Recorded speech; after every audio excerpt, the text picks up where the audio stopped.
Obandes. He had walked that street every night for 2 years. The ramen shop had never been there before. The cook did not speak. The other customers ate in silence. The broth was extraordinary. He paid, left. The following night, the shop was gone. The street as empty as it had always been. But the taste stayed, and on certain nights the smell reached him from somewhere he could not locate, and he found himself sitting at a table that was not there, eating in the dark. Don't stop for anything on an unfamiliar street tonight. It is time for chapter 153. Late-night streets have a particular quality, the particular emptiness of a city after most of its people have gone inside.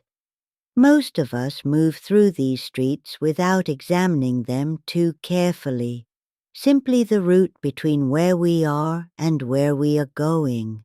But occasionally a late-night street reveals something that was not there before, not dramatically, simply a light where there was no light, a sign, a smell of broth that pulls the attention before the mind has decided whether to follow, and occasionally someone follows and finds something that satisfies a hunger they had not known they were carrying and cannot find again.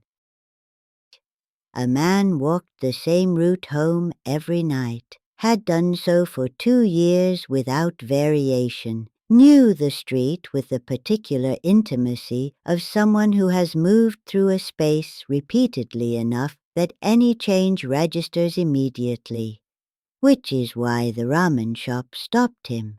He had never seen it before. A small shop, warm light visible through the window, a norin hanging in the doorway. He checked the same street he walked every night, the same buildings he passed every night, simply with a ramen shop in a space he was certain had been empty the night before. He stood outside for a moment, then pushed through the norin. The shop was small, 4 seats at the counter, 2 small tables. A cook behind the counter who looked up when he entered and nodded once without speaking. 2 other customers at the counter eating. Neither looked up. He sat at the counter. The cook placed a menu before him without being asked. A single laminated sheet, simple choices. He ordered. The cook nodded and turned back to the preparation without a word. The other customers continued eating in silence. The shop had the particular quality of somewhere that did not require conversation, simply presence, simply the act of eating. He sat in the quiet warmth of it and felt the particular comfort of a space that expects nothing of you beyond being there. If these stories have found their way to you, if you find yourself returning to this quiet room, there is something small you can do. Like and subscribe. It tells me, and whatever else watches from this room, that you were here and that you intend to find your way back. If you have a story of your own, Granny is always listening, watching, waiting. The broth arrived. He lifted the bowl. Monje, that is the only word for what he tasted. Delicious in a way that had nothing to do with the ingredients as he could identify them. Something in the quality of it that was less like eating and more like being reminded of something, a taste from somewhere earlier than he could specifically locate. He ate slowly, finished, sat for a moment in the warmth of the shop, paid, The amount the cook indicated on a small slip of paper, modest, entirely reasonable. Left, walked home, slept better than he had in months. The following night he looked for the shop. The space it had occupied was a blank wall. No door, no noren, no indication that anything had ever been there. He checked the neighboring buildings, asked at the convenience store across the street.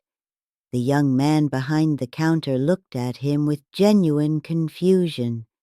Said there had never been a ramen shop on that block. Duh. That's right. There hadn't been until there was.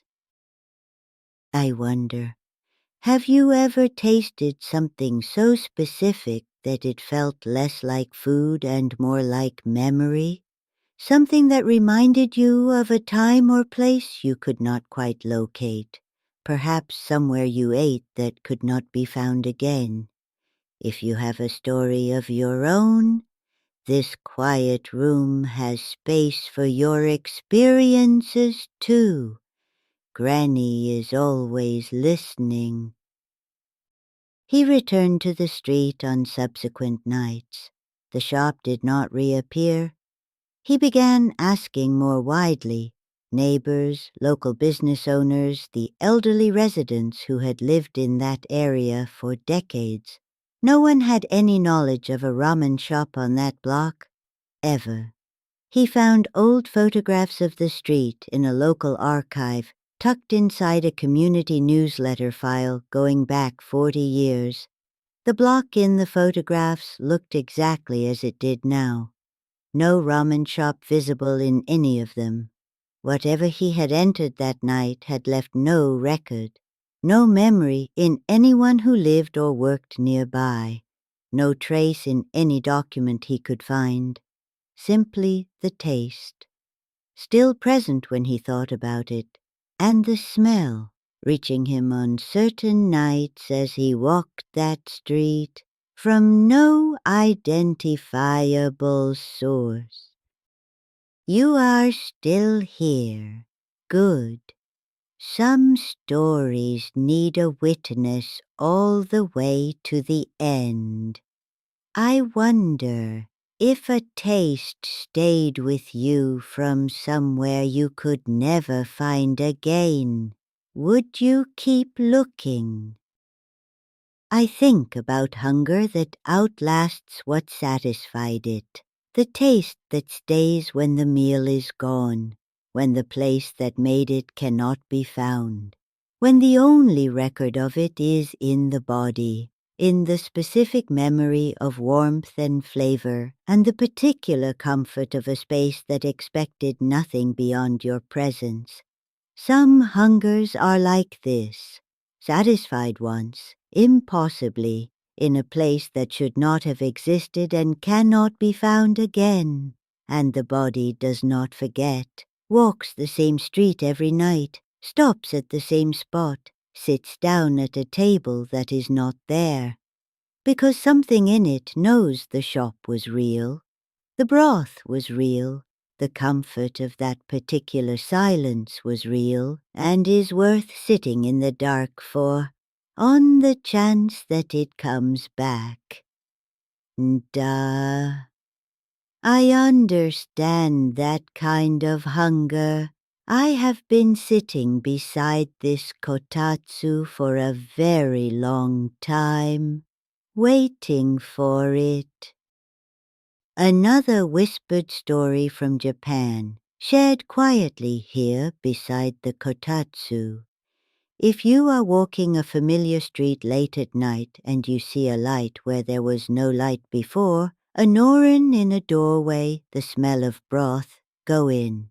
Sit at the counter, order what the cook indicates without asking questions. Eat in the quiet, pay what the slip of paper says, leave. And when you return the following night and find only a blank wall, do not look for an explanation, simply remember the taste, because on certain nights, walking that street, the smell will reach you again, from no identifiable source, and you will understand that you have been given something that cannot be returned to, but also cannot be lost. The taste stays, the warmth stays, and occasionally, on the right kind of night, you will find yourself sitting at a table that is not there, eating alone in the dark, and it will be, as it was the first time, the most delicious thing you have ever tasted. If this story stayed with you, if the dark or the shadow feels a little closer tonight, you know where to find me. I am always here beside the kotatsu, watching, waiting. And if you wish others to find their way here too, there is something small you can do. Like and subscribe. I would not object. And if you have a story of your own, this quiet room has space for your experiences too. Granny is always listening.